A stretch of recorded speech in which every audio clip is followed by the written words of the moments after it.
And such a weird thing. And then we're going to start, and we'll give folks a few minutes to log in before we begin.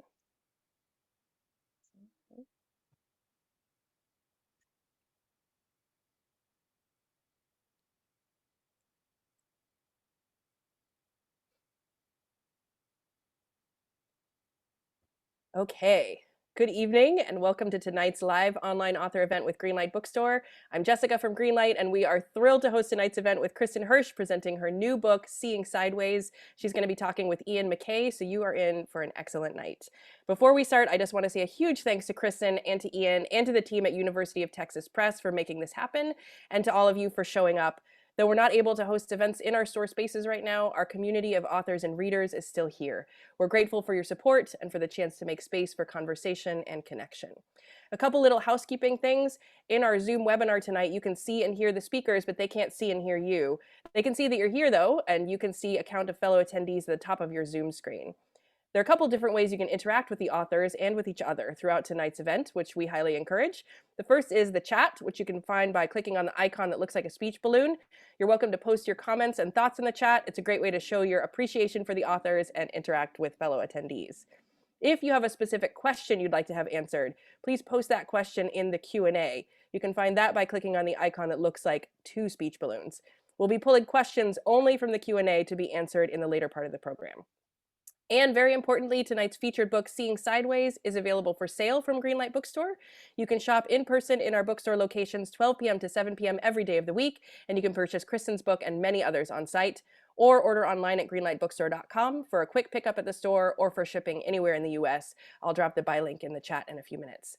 If you care about supporting the careers of authors and artists and the ongoing existence of independent bookstores, buying tonight's featured book is a great way to show your support.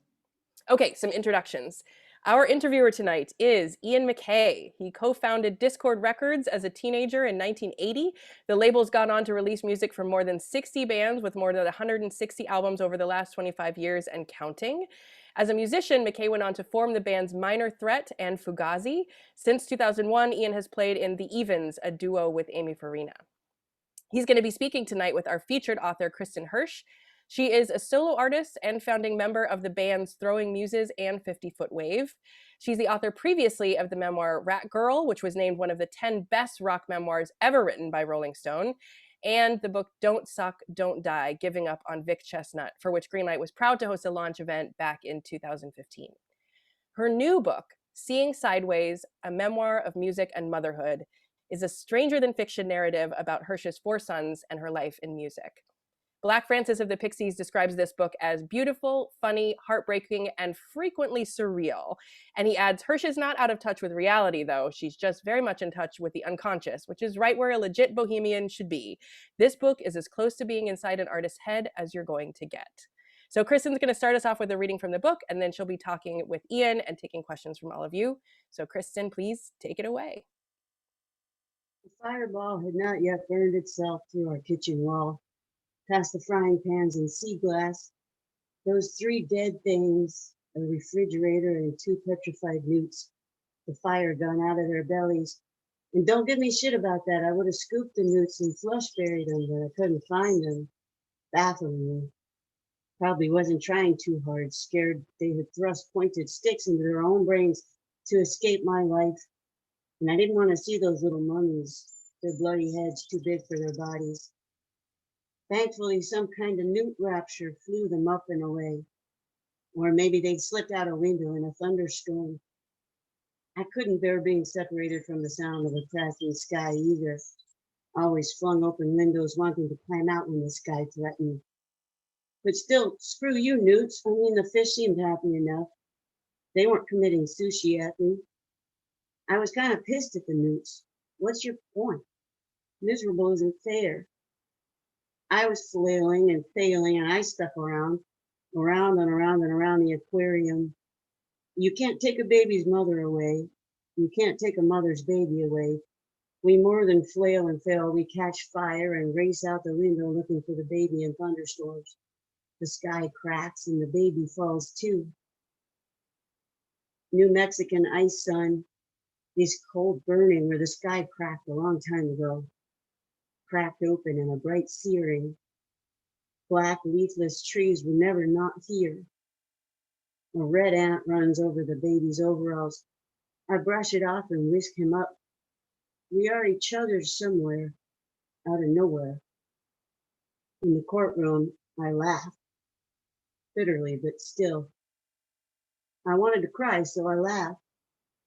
On the witness stand, pelted with questions about money, my recording contract, touring, and how much money that makes. Nothing about the baby. Just give me the baby. No, give the baby his mother. The room full of adults, blank eyes, myopic cruelty. Always some good in there in every single body, in what's left of the child they once were. This is why we mothers will seem to evade time, freezing our kids at certain ages, reminding a man that he likes ladybugs because we're right, he does like freaking ladybugs. That's him. Our bright yellow snake, Sunshine, is now 14 feet long. She plays on the grass with us while the neighbors watch in fear. Rye cooks dinner on a tiny hardware store grill on the same lawn, which, according to our stoner neighbor, is not grass.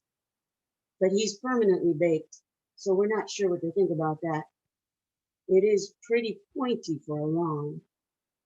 Our tiny piping clover rides in Bodhi's pocket. Some sunshine. Ryder through our dinner smoke. It takes years, but it's going to be okay, man.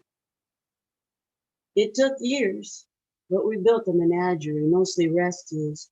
We had 3 alligators, 2 dwarf swamp rabbits, and 3 orphan mallard ducklings who all swam together peacefully. The ducks actually couldn't stand water, but they were good sports. They paddled around obligingly, then climbed out of the water and up us, balancing on top of our heads. Strange ducks, though I've never met a duck who wasn't quirky. The alligators and swamp rabbits circled each other gracefully without splashing. Clover, the piping clover, watched, interested, from our cupped hands. We had 2 seagulls, 4 chameleons, a blue-tongued skink, a crow, 2 6-foot monitor lizards, an Asiatic leopard cat, a quince monitor, 2 tegus, a family of leopard geckos, and a hedgehog. Jars full of whatever eels and pipefish were caught in the salt marsh that morning to be released in the evening glowed green on the back porch. The indigo snake I spent my childhood looking for, shining dark blue, a dream come true quite literally. Sparrows and chickadees flew in, opened doors and windows, and then stuck around. Wild milk snakes and decayed brown snakes visited overnight and were then returned to their patches of tall grass. We had a Great Dane who was severely upstaged by all of these creatures, as well as the snakes we carried around on our shoulders, about 80 snakes in all. The menagerie resonated, but no way were we not breaking a ton of zoning laws. Didn't look into it because I didn't want to know. When pressed, I called it homeschooling, or I just said, Bodhi. The UPS guy blinks when I answer the door in a bikini and motorcycle boots with a snake wrapped around each arm. So, y'all circus people? Love isn't blind.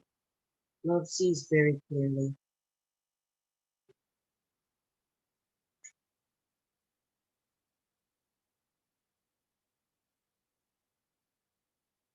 Fix it, Ian.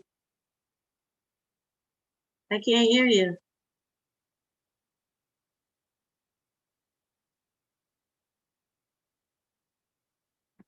Sorry. Can There hear me you now? are. I apologize. That's okay.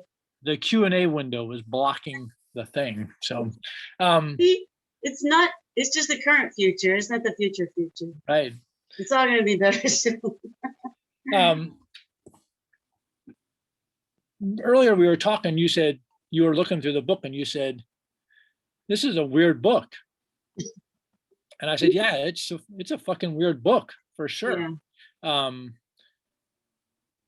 But it's in a really, like, I read it, I think you sent, I got it maybe in February. I don't know. I got it in February or March, I think.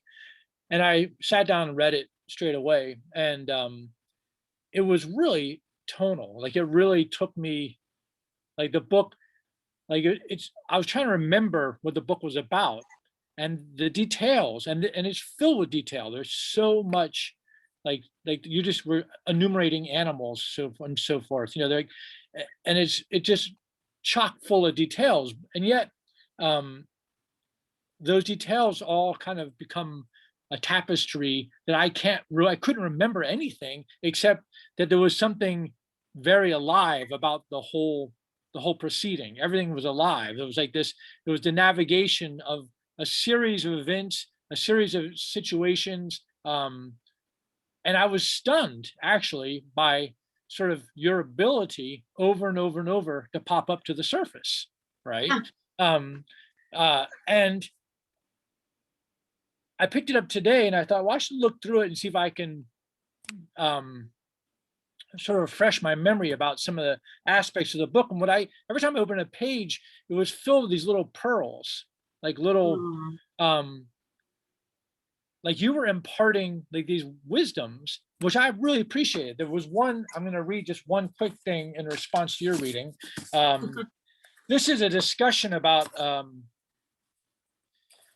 this, I don't know who this interviewer person was, but you say, the only true cultural shifts are small fish, small pond.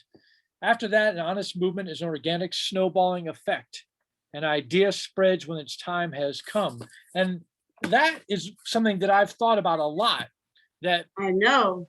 I've thought about this a lot in my life because people often assume that ideas are presented in these like really large sort of venues, but really the really profound ideas, the ideas that continue on are hatched in these little tiny settings where you have enough people, you can actually form like a true quorum of some sort. When you get to larger rooms, you get into a situation where you have a performer and you have an audience, and that changes the equation.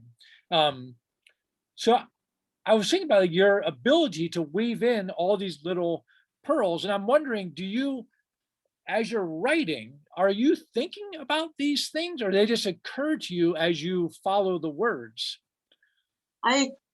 These are things that I've been thinking my whole life, like you.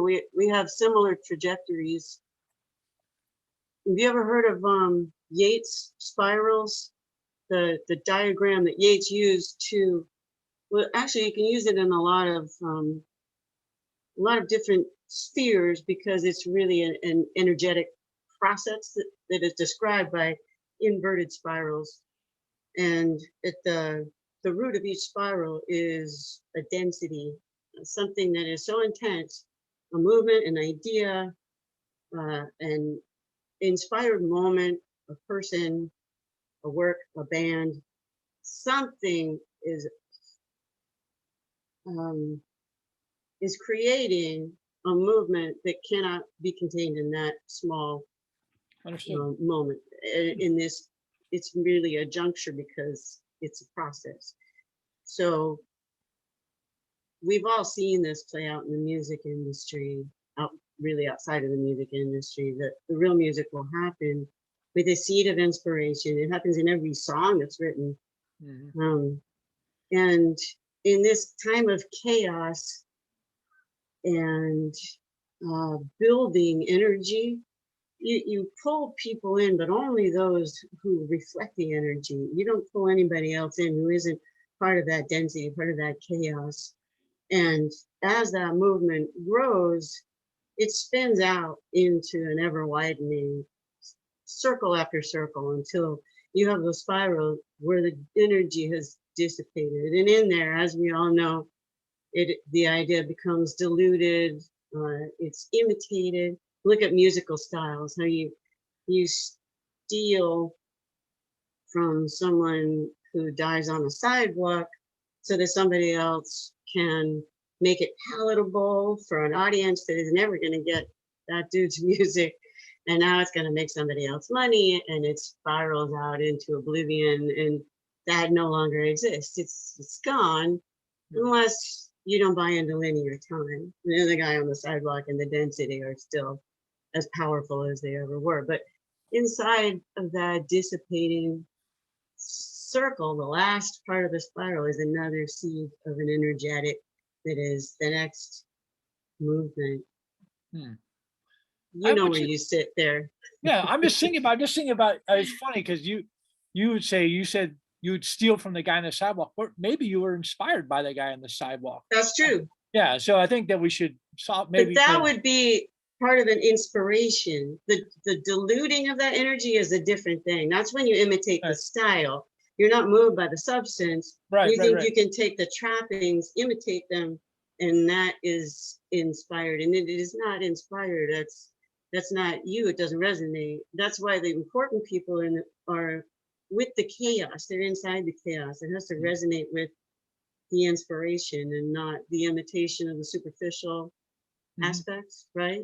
I guess I hear what you're saying. I think it's like you were saying earlier, it's the present future as opposed to the future. Like there's stages. So someone could be influenced and they could take that idea and work with it and it continues to grow. Eventually, like I have this concept of like that music is a gift, right? And at some point, like I received this gift and it was so profound for me that I tried to care for that gift. And I took, I tried to nurture it, and then I gave it to other people. I kept trying to give this gift. And the thing about when you give a gift is that you never cease to own the gift. You still have the gift. It's when you sell the gift that's no longer yours, right? So like I would always keep trying to give this gift. I continue to give the gift. And occasionally someone down the road will sell it. They polish it up and go, oh, I can sell this. I can make money from it. And at that point, it ceases, like it becomes something different at that point. I'm not saying it's evil. Don't get me wrong. I know. Yeah, there is fair exchange. Yeah, there is sustainability. Yeah. Right. Better us than them, kind of. But yeah. I think the gift is an important image, because why would we publish if it can't help anyone or if it's not for anyone? And I'm speaking as somebody who writes goddamn memoirs. I'm not saying care about me and my story. I pull the line out of the story, the colors out of the story, and apply something that should resonate and yet has got my fingerprints all over it. So if we are those chaos people, we're going to smear all that inspiration up with our human fingerprints. We're not God. We don't carry anything except that breath of inspiration, and we muck it all up because we like the mess. Was that Tim Buckley line?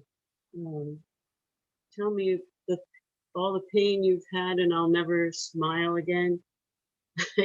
We know that's not where we should be headed, but we love that. We love that mess, like to put your whole heart in and give with that sort of shame and the mucky fingerprints all over it. That's a great way to carry an inspired moment and to people who do need it, and they would be engaged in the right part of the spiral, I would think. And there is money exchange because it has to keep going. The work has to keep going, even if it's carried by other vessels who were inspired by that. But I have not shaken off the concept of gift, because it is a gift, and if we fuck up and we're not always inspired, it's not because we're dicks. I should clarify that to me, when I say gift, I don't mean receive no money ever. What I'm talking about is what I'm actually referring to is the idea of ideas and just being open and not thinking about it purely in terms of a way to make money. That's all. That it's, and actually I think when the idea of the trade, like I have a record label, so obviously there's like I've dealt with the economy, but I think of that as an opportunity for us to engage in true art patronage, right? Like that's what a patron of the arts is. People, like I buy records, and people buy my records. And if we didn't buy the records, then there's no way to really make the records, which, and for a millennia or God knows how many thousand years, there were no records. But that didn't mean there wasn't music. Music has been around since the beginning. Yes, right? that. Right. So I feel like that, once we entered into the ability to impress or inscribe music into these objects or into these non-objects, which exist now, once we can do that, there's a certain, obviously there's a cost of, associated, and we need help paying that cost. I get that. There's no issue with that. But what I'm talking about is the notion of taking a really, like, to me, the idea that I received was one of self-definition and one about encouraging other people to self-define. Like, Mhm. here's what I learned. So I'm trying to do the same thing. I'm trying to return that favor. Music kicked my ass. I'm trying to return the favor. Yeah. So that's my mission. But then at some point, and I think this is what you were getting at earlier, that somebody takes an idea that has already been realized and just kind of polishes it and markets it as their idea. It no longer is self-definition. It becomes like a different thing. And I think that's the part, that's the moment Yeah. where it stops. I like your concept of selfhood, because you present a self-awareness without self-consciousness. If you're going to call yourself a musician, you really can't get to the music if you are self-conscious, or if you are not self-aware. It's a difficult, say, journey for somebody in this country where our major export is the entertainment industry. We seem to define ourselves accordingly to attention, which we should not be seeking, in my opinion. We need focus. If we're being looked at, if we are, for women, if we are concerned with how we look, how are we going to have anything to offer? How are we going to be musicians? And so right now, as you know, we grew up at the same time, our heroes were not people who sought attention or got attention. They were people who were able to focus. So if you begin with the concept of music, as you said, as being outside of that, like the Baka women who hunt, before they go out and fuck with nature, they stand in the water and they play water drones. And they have to have a good attitude when they do this. Part of it is you got to be smiling, you got to hit the water really hard, to be beautiful. And they're saying, like, look, we're gonna fuck with nature now. We're people. That's what people do. We're gonna kill something out there. So watch this fucking with nature. This is music. This is the real fucking with nature. We're gonna set the stage for the rest of it. It's also a bonding. Yes. Is they're falling into a cadence. Yes. Right, which is lets them, they become like an organized, like a mission. They synchronize their watches if they have watches. You're in a system. You are a system.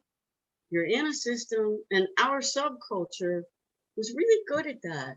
I'm still touched by how supportive it was in this encouragement to develop your own sonic vocabulary, to shame yourself if you have to, but always be honest and measure in impact and not units sold, which is the difference between music and product, sustainability, and big money. You know? Right. Of course. Let me talk about your book some more. Okay. We're gonna, over the years, people have asked me if I would write a book. And it's very nice of them to ask. And I do have a lot of stories. I love, I like to tell stories. And, but the problem I've run into, every time I've sort of really even begin to think about writing a book, is that I realize that to some degree, writing a book, a memoir, for instance, would require me to attach strings to the limbs of my family and friends and also enemies, because they would become characters in my play, right?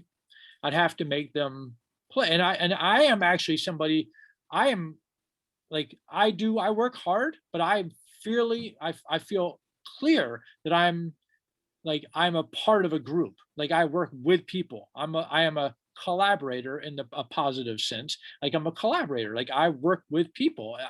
I do that best. That's my my thing. So for me, every band I've ever been in, I've always been like, yes, I'm like, this is the band I'm in now. And this is the voice of this band. This is the relationship of this band or the record label. It's always we, right?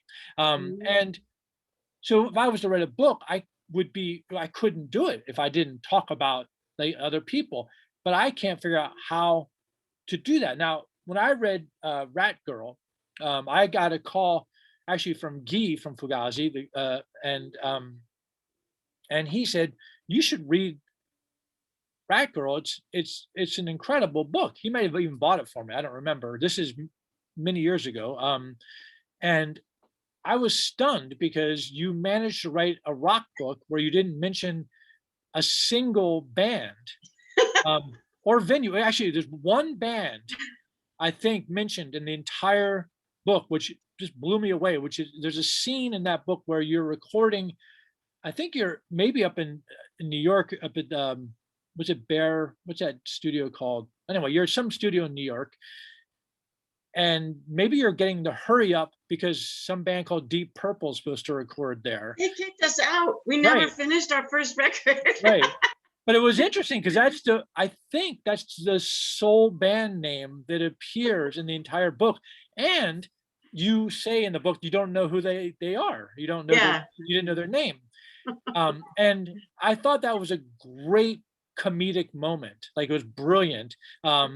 That the only band, because here's a ostensibly a book about like a rock book, but there's no mention of club names. There's no mention that there's not even any mention hardly I think of other members of the band. Like you No, I managed, don't think there are any names really except for the kids. There are barely any proper nouns. right? And then in the new book, it's the same way. Like you really managed to elude this issue, but you do talk about people, and you definitely and you're at times unsparing. You know, you say what you think.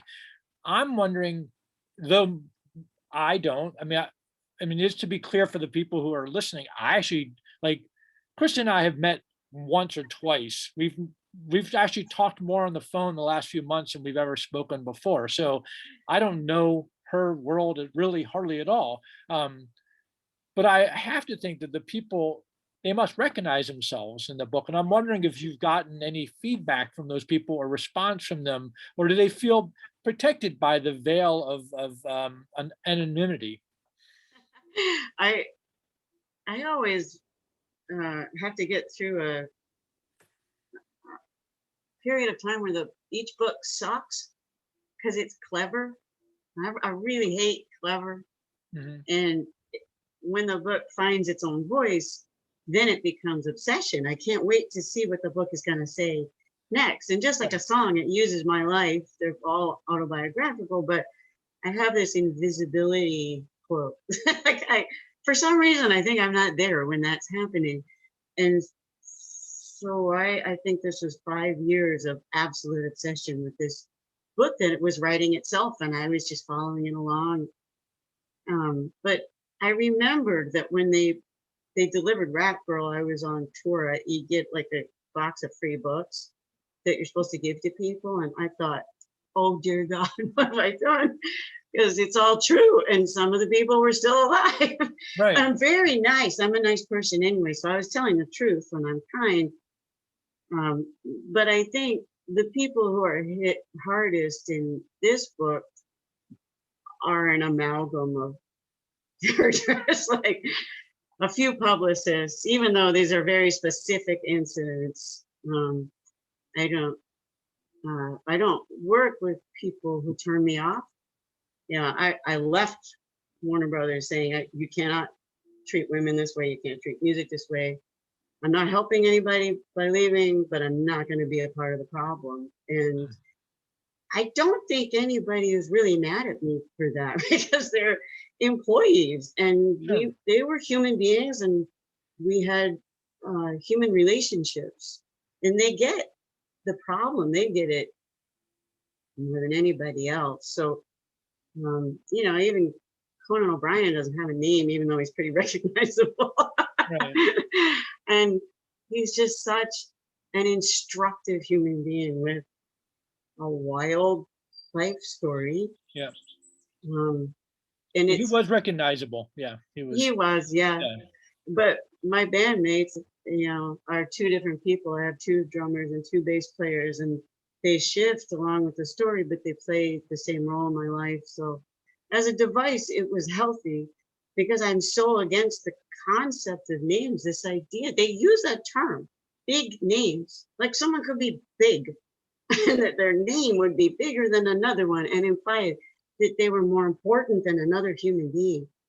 I have such a baseline issue with that I thought it was important to not dirty up this story with something as ugly as names.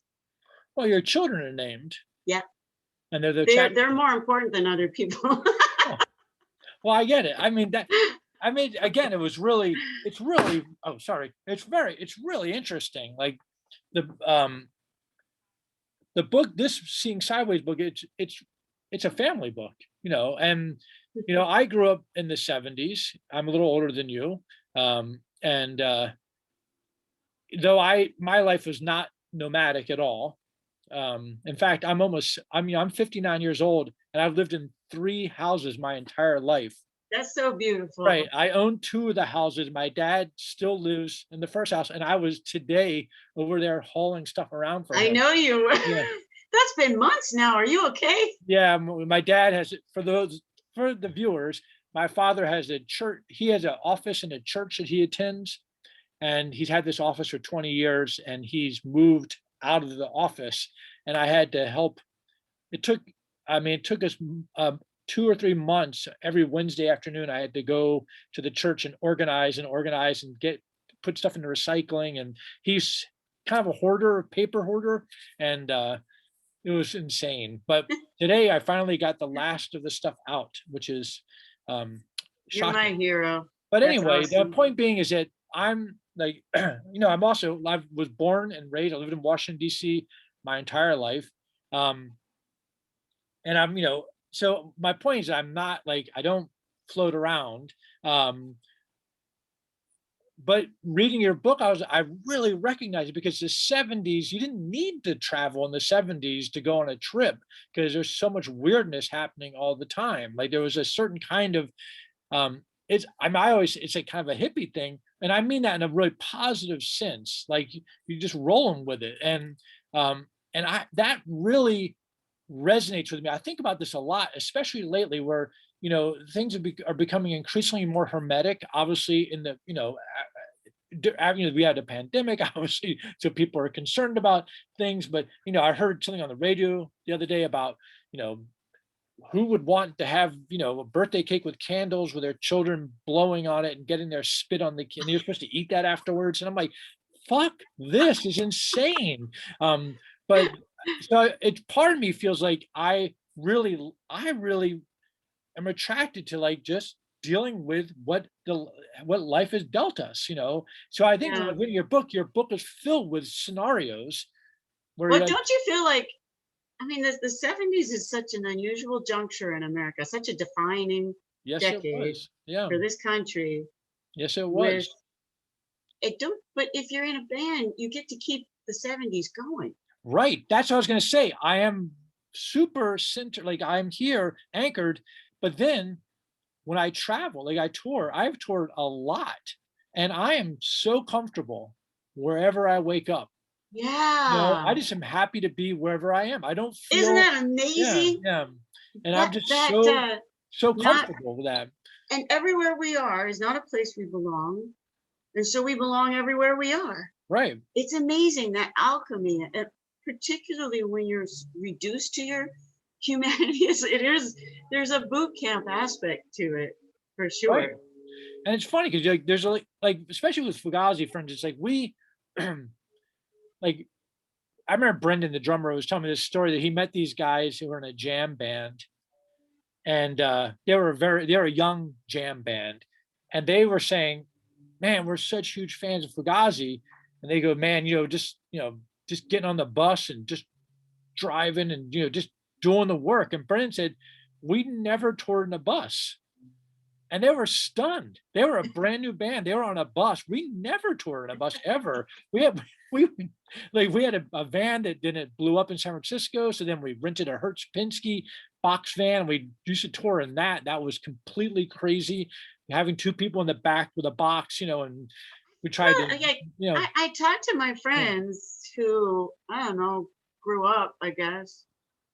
And some of them, were in bands and are not any longer, or they're in bands and then they got famous. And they all say, I've just been trying to get back on the van.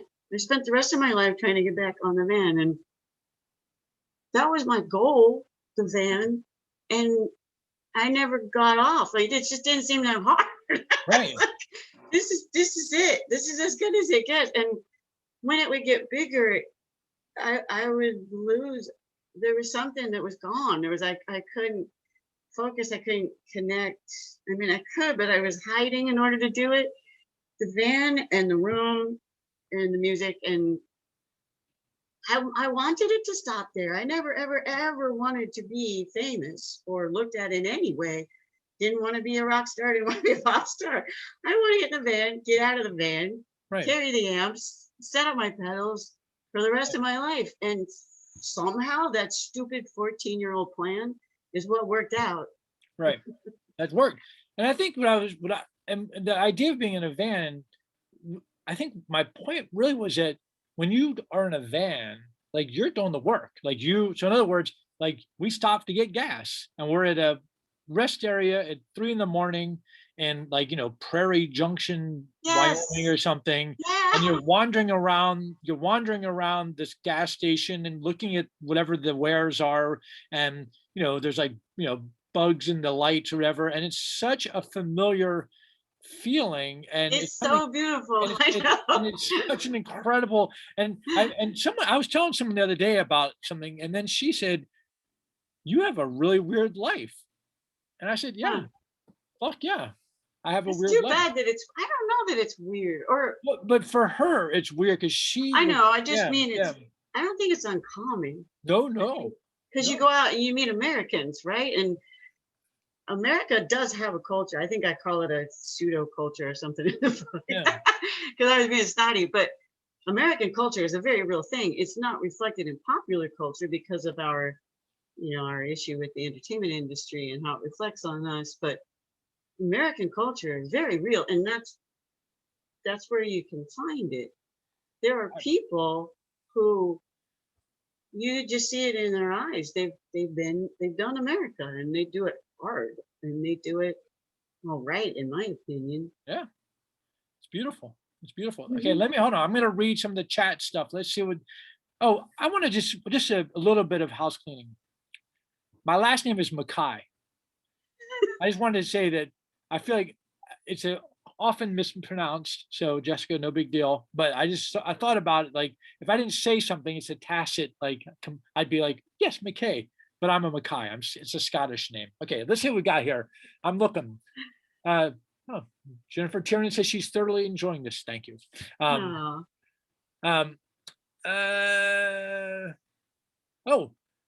Erin Sadivi. I'm sorry if I don't know your last name, but says somehow I'm shocked. MacKaye. Yeah. Somehow I'm shocked two of my heroes of the indie punk scene weren't close already. This is it's interesting because you and I we are separated by degrees, really. Yeah. Because you're like good friends with Pete Kramiak, I assume. Yeah. Yeah, right. Like you're Rhode Island. I mean, I know everybody. I know in Rhode Island everybody knows everybody, but Pete Kramiak, who was in Verbal Assault, he was a dear friend of mine, and I just stayed at his place in Washington. Right. So it's really interesting. But I like to tell people about how I met you, because it was a really incredible night. You were touring with Vic Chestnut. You guys are doing a sort of a round robin song competition or something. Each of you would sing a song, and then you both were on stage, and one person would sing a song and the other person would sing a song. And I had known Vic for years at that point, and I just loved him. Obviously an absolute fucking genius. And so I had gone to see this, and I certainly knew your name, and I knew it was aware of your band. But I think that one thing about, like, I'm very I just do my work, and unless I don't hang, I just work. And so I just Mhm. never had the opportunity to spend any time with you. I just didn't know much about you, but I was like the people in the room was a small club, uh, and there was really people were seriously you had some fans there, and it was and you had a big long list of songs that you were choosing from, and I'm like, man, she has written a lot of songs. Meanwhile, Vic has no list whatsoever. He's just sitting there, and then you would do a song, and it would be really, wow, that was great. And then Vic would just start strumming his guitar in the way he strummed his guitar, and he would start singing something. And sometimes it'd be a song that I recognized, and sometimes it sounded like he was just maybe like making up just out of whole Yeah. cloth.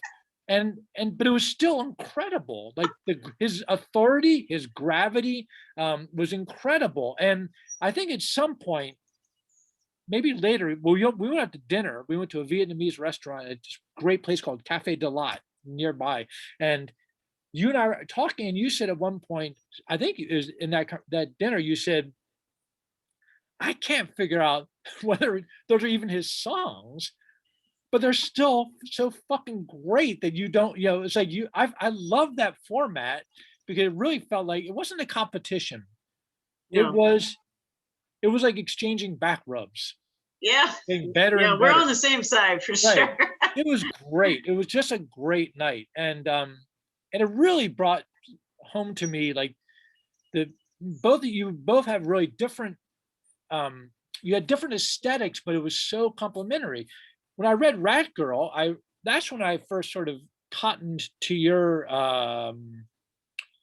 this sort of this necessity to write songs Oh yeah. that Vic also dealt with. Mhm. You know, Yeah, we had that in common.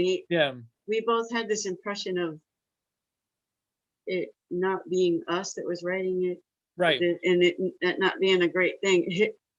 It bothered me a lot more than him. He was very much about the free fall, yeah, and I don't like anything too kooky.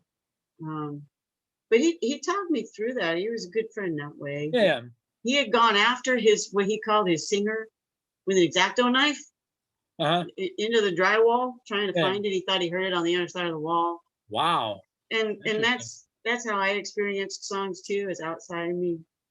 And but I could tell he was addicted in a positive way. I was addicted in a negative way. And I thought, well, hell, that's my bad. If I can't be Vic, and yet, um, I think he questioned his own selfhood. You know, you Yeah, as you say, there there was um, he had like a perforated ego or something. Like I'm invisible maybe, and that's not cool. I should be a little more visible. Like there was nothing to perforate there. His was sort of flimsy and broken and too big and too small. And he would say all this, and I'd say, "Well, stop, yeah, get yeah, normal." And he was normal Vic, I guess. yeah. And I should say we talk in past tense because Vic he killed himself maybe 12 years ago, 10 years ago now. I don't remember. It's been quite a while. Was it longer? No, it was about 10 years ago, I think. Yeah. Um, um, and but he was such a light. Like the guy was such a phenomenal, inspirational musician. Uh, Yeah. and I wrote some liner notes, I think, for Drunk or something, one of his records. And I talked about seeing him. I saw him at opening a show at the 930 Club, the big 930 Club here in Washington, as opposed to the original smaller one. Hmm. And he was playing, and he was opening for somebody else. I can't remember who it was, but the audience was not really there to see him. And then because he plays quietish, you know, the conversation just started to take over the room. And quite often you would see an artist um, try to compete with that chatter, and he would just play quieter and quieter and Yes, quieter. And I thought, this is that so works. cool. Yeah, it's very interesting. All right. I realize it's getting late, so we better see if anybody has any real questions. Hold on a second. Oh, look, someone's telling me to get on it because let me look at the questions here. Sorry, people. it looks like there's only 3 questions. We might be all right. All right. Okay. This is Jennifer Tiernan. I'm just going to read it. So I have no idea what they're like.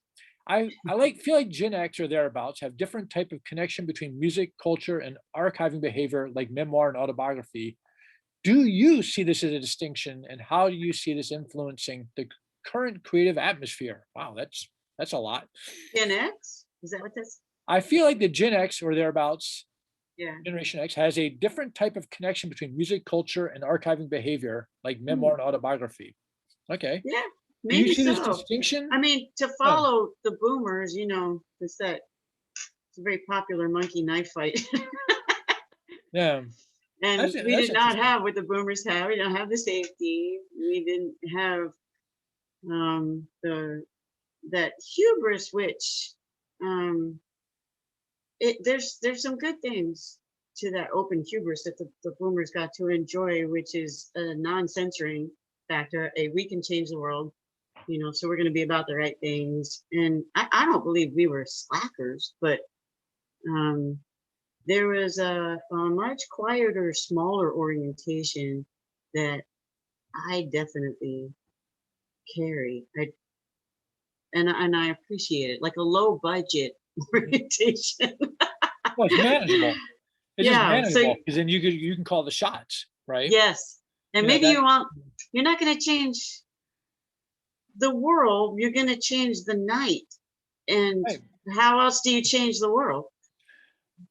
I mean, I can say from my, like, because I'm 59. I'm actually a boomer. I'm the tail end of the last, supposedly, but I will say that I grew up really interested. I believed in music as a form of revolution. Like I saw social revolution in my life. I saw like the civil rights stuff. I mean, I was here in Washington D.C. I was witness to things. I was aware of it, and I really believed that music was a place where you could affect change. It was a soundtrack for change, Yeah.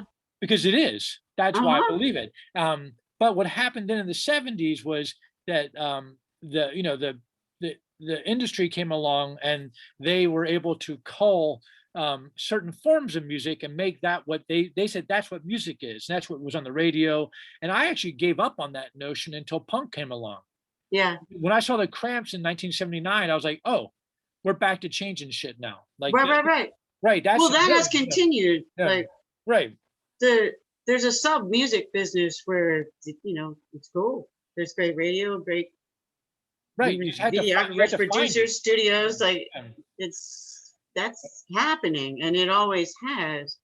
It's the sphere of attention that I don't want to step into and be in one year and then out the next. I want to work Right. in that sub music business where we troubleshoot and we get by so Right. that we can keep working. And that's where narcissism is not celebrated. Obviously in our popular culture, we call that musicians. It's not, those are not musicians. They're performers or whatever they want to call themselves, but it's a very narcissistic quality that we celebrate in fashion and all that. And we just I don't see that. We don't pay attention to it because we have this other world where Right. social change is actually taking place.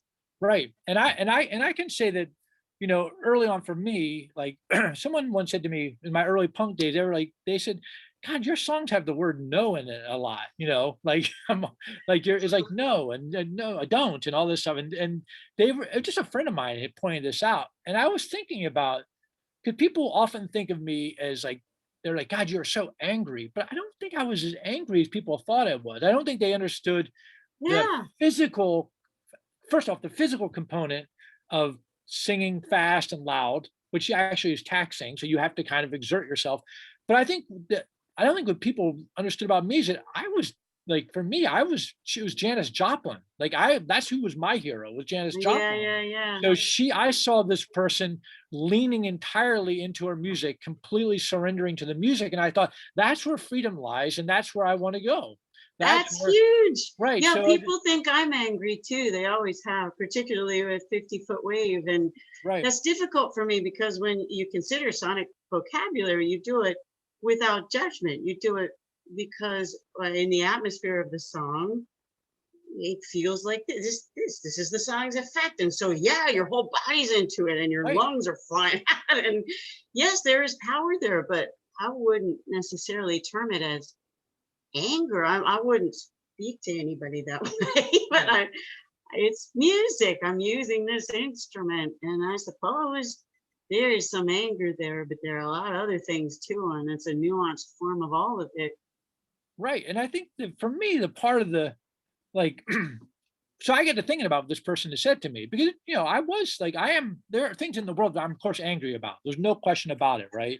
And so, but I was thinking, like, what is the point? Like, what is all the fulmination about? Like, what are we doing here? What would we want to have happen? Like, Mhm. what do we lead? And I think what we're leading towards, really, I think we would want there to be peace and love, right? That just seems that's the call. And so I thought, all right, I'm in. Like That's that's where great. I'm right. I'm gonna do that. I'm doing it. Like I'm gonna do I it let now. people down when Right. they find out Yeah, yeah. what I'm like. They're so disappointed. I'm sunny or annoyingly sunny or exhaustingly sunny, but either way, it's not what they expected. And I'm glad. Yeah. All right, let me read some I more can be a questions. little dopey, maybe. Hold on. Sorry. Joseph Burkall. Burkall wants to say Three's Club on Broadway or the Rock by the Rotary. I saw Throwing Muses at both clubs in Newport and was wondering if you miss performing in your hometown. I didn't know I ever did. Is that's a bad answer, isn't it? Yeah, I guess so. I guess I don't miss it very much. All right. Is he sure that's the band he meant to say? John Noyd says he has to ask you about seeing sideways in non-linear time. Is that it? That's the all question? it says. Okay. I guess. Yeah, I'm all about walking off the linear time Western arrow. I think that kids worked as a Buddhist bell for me. Music can too, because you're working with time Right. and you're having to see through it. And children are the same way. They say they grow up quickly. They don't. They grow up very, very slowly. Right. If you're paying attention. And Yes. each moment is this bell, this now, now, now, now. Right. You must be alive because life is living itself in front of you and you're responsible Agreed. for it. Absolutely. The same with music. So if each note in the song, each point on your linear timeline is your life, then this infinity goes vertically too. And Right. that's the only way to be okay. It's the only way for entropy to be a beautiful thing to these incarnate selves, which are here to live out time, to believe time, to be part of the mess, to be sad about it. If you forget that the vertical points are the infinite, you're gonna lose track. Your gravity will be misplaced. Your life will be misapprehended. And I don't think I would have known that if I wasn't watching 4 kids happen. Understood. Interesting. I mean, I have I have a similar view, which is like, for instance, this particular event, I think you first mentioned it to me at least 3 months ago or something. And you said maybe even 4 months ago. And I think it was maybe March. I don't remember. But you said, would you be willing to do a book thing? And I said, well, when would that be? And you said June. I said, well, I'm still trying to figure out March, but maybe I could do it in June because I don't work like most bands will book months out of. I just don't. I've tried to actually organize things so I can just book a month or a few weeks ahead of time because I'm always problem too. I just Like, work. I could be dead on Tuesday. Right. Let's do it now. I always tell people I just work on what's in front of me. That's what I work on. Like right now, for instance, this is my work. Yeah. And I am Yeah, 100% here. I'm here 100%. Well, this is what you You mean know? by selfhood. Ian is your work. You are life happening. It sort of It's the stops work. there. But then every day, like no matter like when I was moving my dad's stuff today, that was my work. And I worked on some vocal stuff. I'm just doing the work, Oh, But I that's think cool. it's a similar kind of thing with, with my family. Like I agree with you. Like people say, oh, it's so quick. I go, it's not quick. It's just the right amount of time if you're paying Yeah. attention. And there's All a right. lot to it. I'm going to read some more questions. Oh, so by the way, it's 8:25. So we've been blabbing, and I'm happy to go a few more minutes longer if you want to answer some questions. How do you feel? Me, I'm fine. I'll listen to All right. questions. Okay, here we go. Let's see what we got. I don't want to do favorite albums. Is that okay with you? Sure. Okay, good. I do whatever you say. I just don't. It's always difficult, that one. Lists. I don't think in terms of lists. Yeah, I don't It's not either. there. Yeah. Bill Brammer says, Kristin, very cool. Your book was done with UT Press. Ian, write a book. Well, we'll see about that. It's on like, get with a university press and get it done. Like, God damn, Bill, calm down. I'm fortunate. I'm fortunate to design for university presses. Obviously, he's got an inside line on this. I appreciate both of you letting us in on your conversation tonight. All right, thank you. That's not even a question. Thank you. That's nice. I like nice. Yeah, I'll take it. All right. See, yeah. What are we listening to? What's the best book we've read? I don't. These are. All right. Sorry. This is from David Dixon. Make sure there's nothing now. Okay. Kristin, did your process as a writer change over the course of your 3 memoirs? Did you consciously hold back material for future books? Do you want to answer these one at a time? Or should I just keep you the third question? Okay, I'll see if I can spin them all into one. All right. The last question is, did you learn something from an earlier book that left you at a different starting point to the next one? Oh, that's interesting. That's a good, that's good. Good question. Good questions, yeah. David Dixon. Well, I taught a memoir class in between and over-prepared because I'm a dork. And by the second class, I was learning from these brilliant people. And that probably informed more of my memoir sensibilities, this beautiful round table of talking about what memory is, what impressions are, and why they might be impressionistic, why they might be prose poetic. One of my students was a guy who came in drag every day, and it was actually his job. And he wrote from the point of view of Anne Frank's Ghost. And at first, the other students had said, that's beautiful fiction that you're writing. And he and I looked at each other, and I said, that's not fiction, is it? That is your highest truth. And he said, yeah, this is my highest truth. This is why I'm in drag. This is how I get to the truth. And I have the opposite. I don't even have skin when I'm writing, but there's something about this plasticity that we are. This we're not hover souls, and we're not the Dalai Lama. We are we're so down here, and we're so damn here for each other that I think I allowed myself to get more in the mess and straddle the dream quality of that. It's a higher truth. Interesting. Rat Girl could help a kid, and the Vic book was for Vic. But this one, this may be everything I have to say. It's also, Rat Girl was 1 year, the Vic book was 10. This is 30 years. And I could write 6 more books about the same time and include all the missing stories. But as you say, I fit in what means the most to me.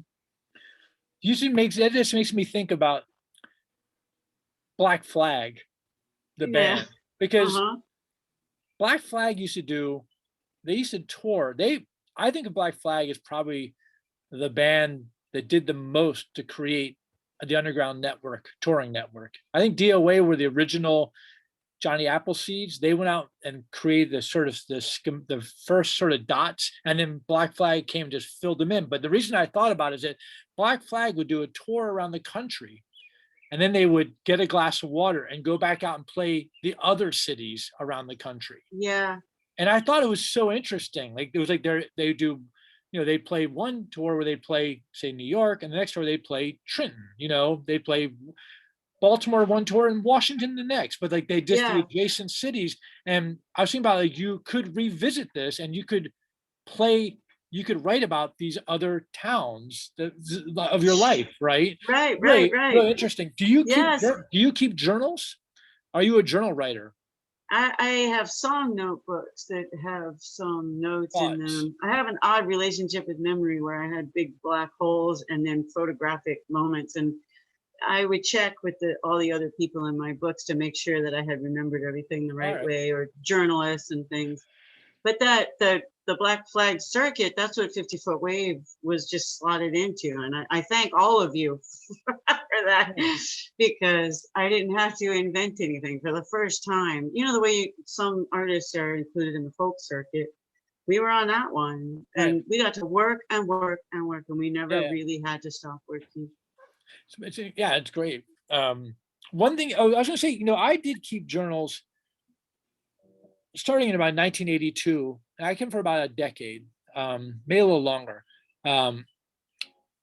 I stopped keeping journals because I was writing one day. I was in my journal. I was writing that I was writing in my journal, and I felt like I had lapped myself. Write what you know. Right.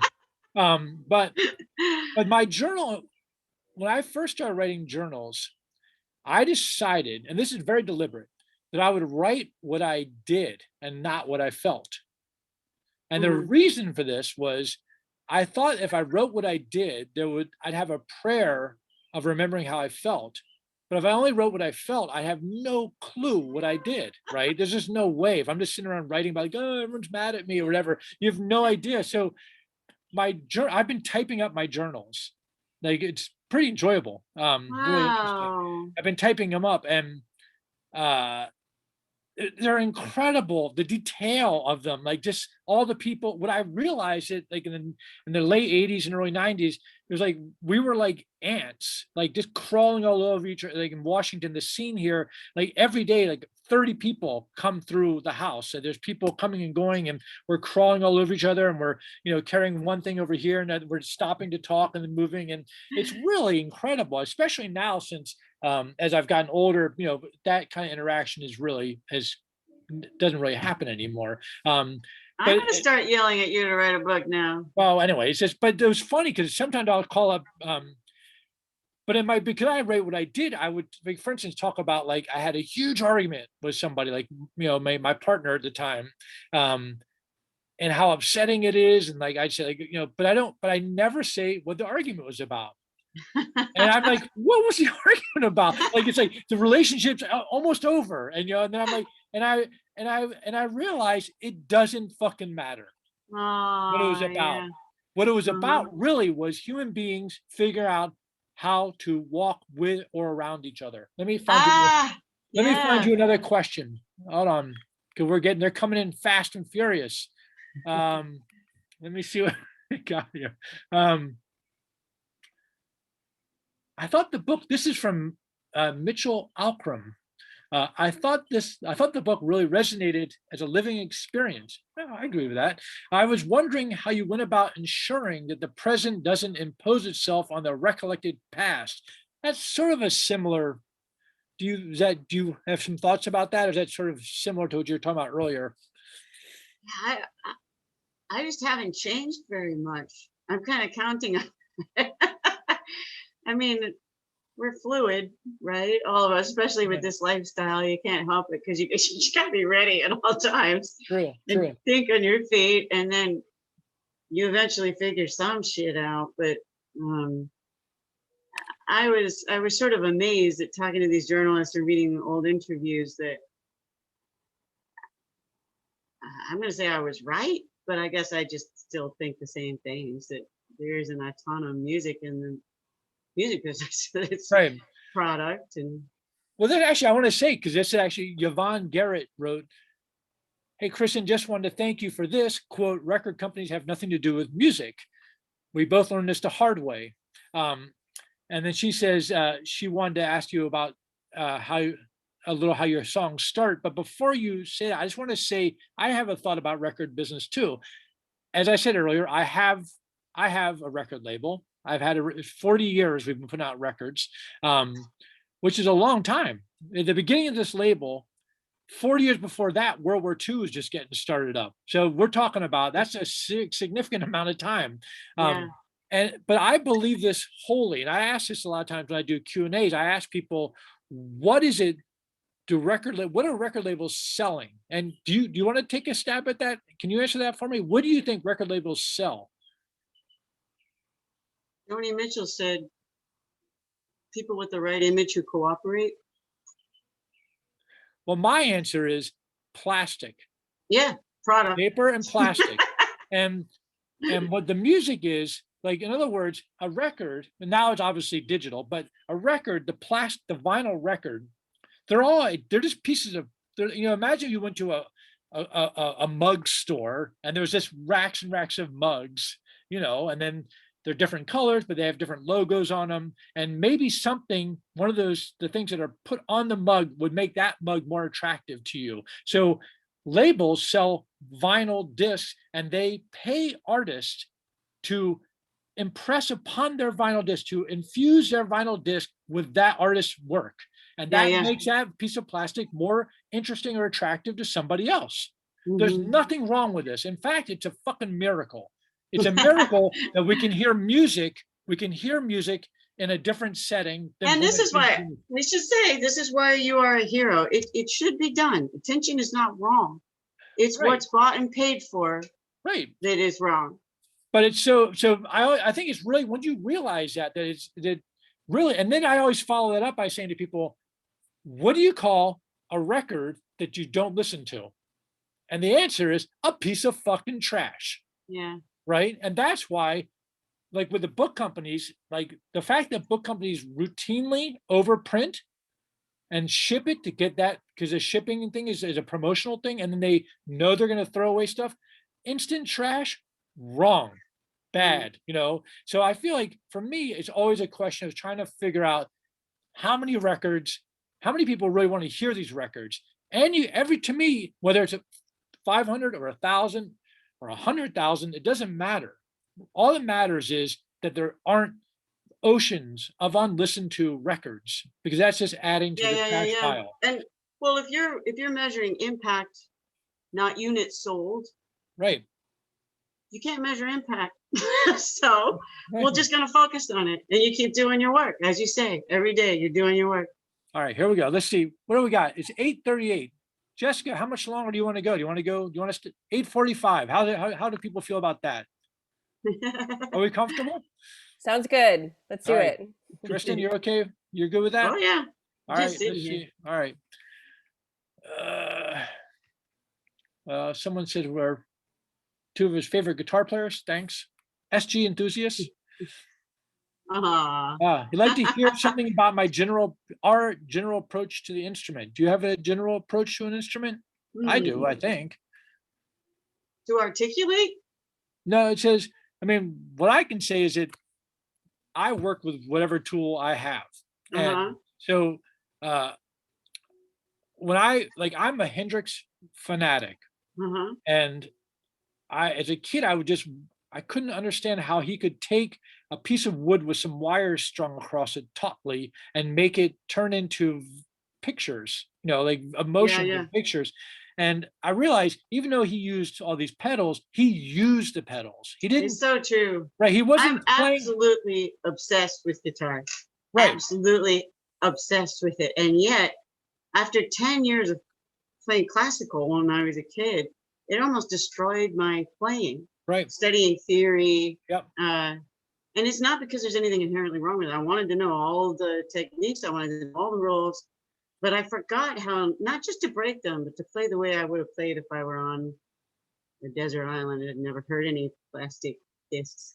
Right. And eventually I got there. But it's unusual to find someone like Hendrix who is both listened to and inventing and speaking on the instrument.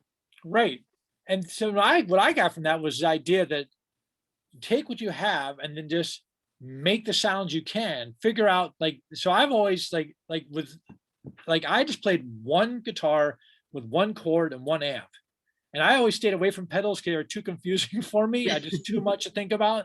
So I thought, what can I do? I have to produce I have to make pictures with this thing. And then I would just bang on it till something worked, and it's just a matter of I always say, like, even for me writing a song, it's like you play a note, and then the second note shows up, and you're like, well, that sounds good. Let's follow that, and then just keep going down the line. That's There's no right, end to studying chords. Chords are right. unbelievable to me. I have programmed on the last Muses tour, I think 30 different guitar sounds into a pedal board, trying to mimic this crazy record we had made with a million shattered songs on it. And the first night we were in Glasgow, I think I plugged it in, and the whole club, everything blew up. Just this power surge. Everything was dead, including the monitor desk, and my pedal board was melted on the inside. And so somebody in the opening band gave me a little teeny distortion pedal. It's like this big, Yeah. and said, I thought, oh dear Lord, and just played the set. It's just like bing, bing, bing, bing, bing, bing. Just like two different sounds. Yeah. And we got the best reviews, everything, you know, obviously akin to, well, this is what a rock band does without any special effects. It's like no production. I thought, fuck you. Well, that's the thing, like, you know, that songs, great songs, like, it's when they're put into like a challenge scenario, then you realize they're just good songs. They're just going to arrive. That's true. That's what they said. It's unpretentious as a presentation, and therefore they could hear the work as if it were a sketch instead of a painting. And I get that with acoustic music. There's some clarity there that I think maybe I tend to overproduce, but you layer it over. I have some friends who played a show. I went to go see a house show here in Washington. There was a band from Philadelphia called S Process, who I just loved. They're a small band. And it was a Tuesday night. It was a row house. It was a basement show. And I thought, that's weird, a row house on a Tuesday night? Like, how is that going to work? So I got there at around 9, because there's supposed to be 3 bands or something. And I was like, I had a kid, I had a baby, our son was a baby at the time. And I got there, and I thought, am I here in time to see you? Because I assumed that, of course, that they would be going on by 9 to row house. And the first band hadn't played yet. And it was already 9 or 9:30. So then I said to the guy who lived in the house, how does this work? And he was like, I don't know. We just do this show. And I said, don't your neighbors complain? He's like, well, these fucking people, they have kids and they're always complaining. I'm like, yeah, they're complaining because they have kids, And then he goes, well, there's somebody who lives next door, but they're bedridden. They never complain. I go, because they can't get out of bed. You're an asshole. Anyway, within like 5 minutes, the cops showed up, right? The first band playing really loud, and the cops showed up and just basically saying, like, you can't have amplified music. So my friends who were devastated, they just driven in from Philly to do the show. And I said, just play the show anyway, but turn all the way down, put towels on the drums. And it was a fucking great show. It was great. And I just loved it because I love the adversarialness of it. I love that the music can't be stopped, because music is like water. It hits the wall and it runs along till it finds its way through. All right. Exactly. Now let's see what else we got. Dean Fuentes is late to the party, so you may have answered this. I don't think so. But do record labels offer health insurance to their bands? Well, no. Okay, we got that. Heather Binder just says, Chris. Oh no, there's a follow-up. It seems that you've been deconstructing chords or using off chords. Oh, sorry, someone just hopped, like forever. What drove that? Just what was it you were hearing in your head? Well, I think if you could answer that, you wouldn't have had to play it. Yeah, I could quit if I knew the answer to that. Right. I'm doing it every day. Aaron Pierce says, I really appreciate what you both said earlier about parenting.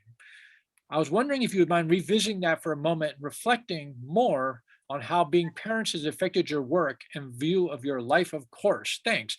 I would say, just to start, I can say that when Amy became pregnant, people started to talk to me like I thought they were insane, because they kept saying, oh, dude, welcome to the club. And I'm like, or like, see you in 18 years. And I was like, what's with the negativity? This is like the number one most natural thing. Why is there such fear and weirdness? I thought, what a sick fucking society.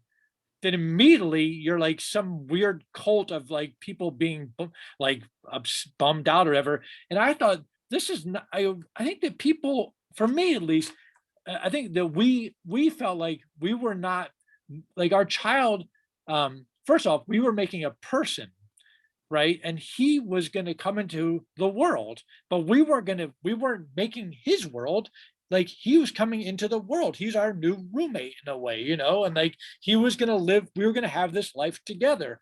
And that's exactly what has happened, you know. It's like, and there's nothing negative about it. I don't, and I'm not, you know, I find the kind of cult of parenthood to be troubling, because there's nothing unusual about it at all. Some people have kids, some people don't have kids, and it's all totally good and normal, because really in a society, everyone is doing their job, whether they're having kids or not. They're doing their part to make it go. And I was trying to tell my son Wyatt today, who is an animator, how similar his work ethic is to parenting, because I never got the impression that I was making them. I felt like life had to happen, and it was making itself happen, sort of using me that way. That there was some oak tree that had to find its own acorn, in other words, and the why it had to be. And when he speaks of his sensory impressions and how they come through as drawings, he says the same thing. Something has to be, I have to bring something about. And you have to close one eye and shut one ear, and it will happen. But, you know, don't get in the way. And that's kind of how I felt about parenting. As long as I wasn't in the way, then life would be happening and it would be super cool. And I would get to watch it. And that's kind of what happened. And one Wyatt's last cartoons, I am just dresses hanging on the wall. It's about him and his brothers, and his brothers all voice themselves, and I'm just a couple of dresses hanging on the wall. Which that could be good if I didn't already know that I had lived that orientation. It's just like, I just want to watch. I want to see what y'all do, and I'm gonna keep you safe. Right. When I said to people that really, it's all about keeping them out of traffic. Yeah. That's it. It's like, they everything don't know. is corners and glass and fire. And You just, and it's not a fear. I have to say, it's not a fear thing. It's literally the job. Like, they don't know. They just don't know that if they go in the street, that hurtling piece of metal will kill them. Yeah, that's true. And that goes on throughout life. It doesn't stop. It's the same lesson over and over and over. And it's not out of any kind of, it's not about being strict or anything. It's literally about keeping them out of traffic. And that traffic could, by the way, just be in the nature of the way they talk to people, because that's a different kind of traffic that they can get run over in. They got to think about, you know, it's just important to think about, like, it's our job is to keep them out of traffic. It's true. All of my kids have apologized to me for existing. I'm like, dude, biological imperative. It's not hard. It just is. All right, we're going late here, so I'm going to stop with this. Let's see. Let me see what we got here. We're going to stop. Oh, James Vidito, I know you. Ian has described music as sacred, which is true. I've often said music is sacred, and I mean sacred before Christianity sacred. I say that too. Like, to me, music is the form of communication that predates language, right? Yeah, and not in a lofty way. Right, Humans exactly. are sacred. We're supposed to be sacred. Right, so I always say, like, people say, yeah, that's a really Christian notion. I go, well, the Christian may have borrowed it, but it started with music. So James wants to know, do you see music as a sacred entity in and of itself? And that'll be a good way to trot this thing out, because I'm getting dark too. I'll leave the light on. I'll just put this blanket off black. Sex and music are both sacred, but only if you know that. Word. I agreed. I'm 100% agree. There's the lady. Is that our stopping place? Yeah. What an amazing conversation. We're all so lucky to just like be in the virtual room with you guys. You're fantastic. Ian, I'll never mispronounce MacKaye again in my whole life, I promise. And Kristin, thank you so much for writing the way you do and for bringing us this book, Seeing Sideways. Thank you, sweetheart. Appreciate you. It was great to spend time with you. Best of luck on the rest of the tour. Thank you. And Thank just you, everybody. Ian. Love you, baby. Love you. See you again. Thank Thanks. you, Bye. Jessica. Bye-bye.